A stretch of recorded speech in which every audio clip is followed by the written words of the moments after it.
नमस्कार दोस्तों। पुलिस विभाग में अगर हम बड़ी पोस्ट की बात करें तो आपने अक्सर नाम सुना होगा आईजी, यानी कि इंस्पेक्टर जनरल ऑफ पुलिस। लेकिन बहुत सारे स्टूडेंट के मन में सवाल होता है, आईजी कौन होता है, आईजी बनने के लिए कौन सी परीक्षा देनी पड़ती है और आईजी बनने के लिए क्या क्वालिफिकेशन होनी चाहिए और आईजी की सैलरी कितनी होती है और आईजी को कौन कौन सी पावर मिलती है। और सबसे ज़रूरी तो साथियों, वीडियो के अंत तक जरूर बने रहना, क्योंकि आज की इस वीडियो में मैं आपको बताने वाला हूँ आईजी बनने के बारे में A to Z जानकारी। इस वीडियो के बाद आपको समझ में आ जाएगा आईजी बनने के लिए आपको क्या करना होगा। तो साथियों, वीडियो के अंत तक जरूर बने रहना, क्योंकि मैं लास्ट में आपको आईजी बनने का फुल कंप्लीट रोड मैप देने वाला हूँ। चलिए शुरू करते हैं आज का शानदार सा वीडियो। दोस्तों, मैं हूं सुनील सांकला। आप देख रहे हैं गवर्नमेंट वैकेंसी वाला यूट्यूब चैनल। तो दोस्तों, स्वागत करता हूं गवर्नमेंट वैकेंसी वाला फैमिली। सबसे पहले हम बात करते हैं साथियों, आईजी का पूरा नाम क्या है। तो दोस्तों, आईजी यानी कि इंस्पेक्टर जनरल ऑफ पुलिस, ये पुलिस विभाग की बहुत ही वरिष्ठ अधिकारी होता है। अब हम बात करते हैं कि आईजी का क्या काम होता है। तो दोस्तों, कई जिलों की पुलिस व्यवस्था संभालता है और कानून व्यवस्था की निगरानी करना इसका काम होता है।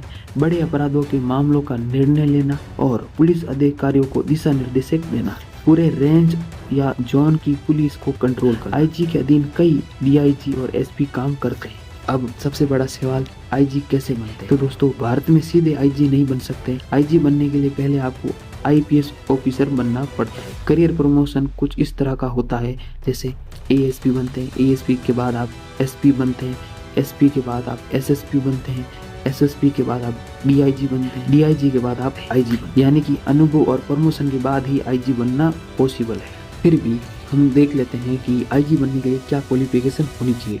तो साथियों, आईजी बनने के लिए सबसे पहले तो आपको ग्रेजुएशन की हुई होनी चाहिए। ग्रेजुएशन आप किसी भी स्ट्रीम से कर सकते हैं। ग्रेजुएशन करने के बाद आपको यूपीएससी सिविल सर्विस एग्जाम देना पड़ता है। यूपीएससी सिविल सर्विस एग्जाम देने के बाद अगर आपको आईपीएस रैंक मिलती है तो आप प्रमोशन के तौर पर डीआईजी बन सकते हैं। और अब हम बात करते हैं कि डीआईजी बनने के लिए क्या उम्र सीमा होनी चाहिए। तो साथियों, अगर आप डीआईजी बनना चाहते हैं तो आपकी उम्र क्या होनी चाहिए। तो साथियों, अगर आप जनरल कैटेगरी में आते हैं तो आपकी उम्र 21 साल से लगाकर 32 साल के बीच में होनी चाहिए।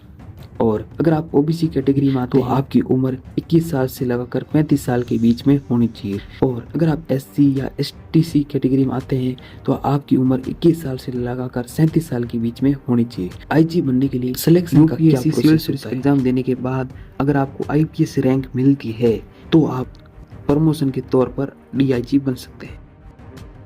आईपीएस बनने के लिए आपको UPSC civil service exam pass करना पड़ता है। वो पास कैसे होगा, चलिए जानते हैं। तो दोस्तों, सबसे पहले तो आपका प्रीलिम्स एग्जाम होगा। प्रीलिम्स एग्जाम होने के बाद आपका मेन एग्जाम होगा। मेन एग्जाम होने के बाद आपका इंटरव्यू होगा। इंटरव्यू होने के बाद आपका मेडिकल टेस्ट होगा। मेडिकल टेस्ट होने के बाद आपकी ट्रेनिंग होगी। इन सभी चरणों को पास करने के बाद ही आप आईपीएस ऑफिसर बनते हैं और आईपीएस ऑफिसर बनने के बाद ही आप आईजी बन सकते हैं। अब हम बात करते हैं कि आईपीएस बनने के लिए फिजिकल रिक्वायरमेंट क्या होना चाहिए।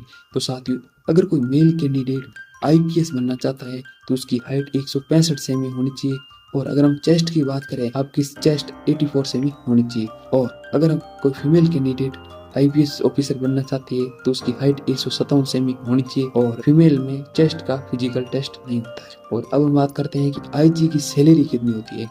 तो साथियों, आईजी की सैलरी काफी शानदार होती है। आईजी की शुरुआती सैलरी 1,50,000 से लगाकर 2,25,000 तक होती है। इसके अलावा उनको मिलता है सरकारी बंगला, सरकारी गाड़ी, सुरक्षा कर्मी, मेडिकल सुविधा, पेंशन सुविधा। तो साथियों, अब हम बात करते हैं कि आईजी बनने का कंप्लीट रोड मैप क्या है। तो दोस्तों, अगर आपका सपना है आईजी बनने का तो ये रोड मैप समझ लीजिए। सबसे पहले तो आपको 12th पास करना। और मैं आपको बता दूं, 12th आप किसी भी स्ट्रीम से पास करके आईपीएस, डीआईजी, आईजी बन सकते हैं। 12th पास करने के बाद आपको ग्रेजुएशन करनी होगी। और हाँ साथियों, ग्रेजुएशन भी आप किसी भी स्ट्रीम से कर सकते हैं। ग्रेजुएशन करने के बाद आपको यूपीएससी सिविल सर्विस का एग्जाम पास करना होगा। UPSC civil service exam pass करने के बाद आपको आपकी रैंक के आधार पर अगर आपको आईपीएस पोस्ट मिलती है, आईपीएस पोस्ट मिलने के बाद एक्सपीरियंस और प्रमोशन के हिसाब से आपको आईजी बन सकते हैं। दोस्तों, सच बात यह है कि आईजी बनना आसान नहीं है। इस रास्ते में आपको कई साल की मेहनत, कई बार असफलता और बहुत ही धैर्य रखना पड़ता है। लेकिन अगर आपका सपना बड़ा है तो मेहनत भी बड़ी करनी पड़ेगी।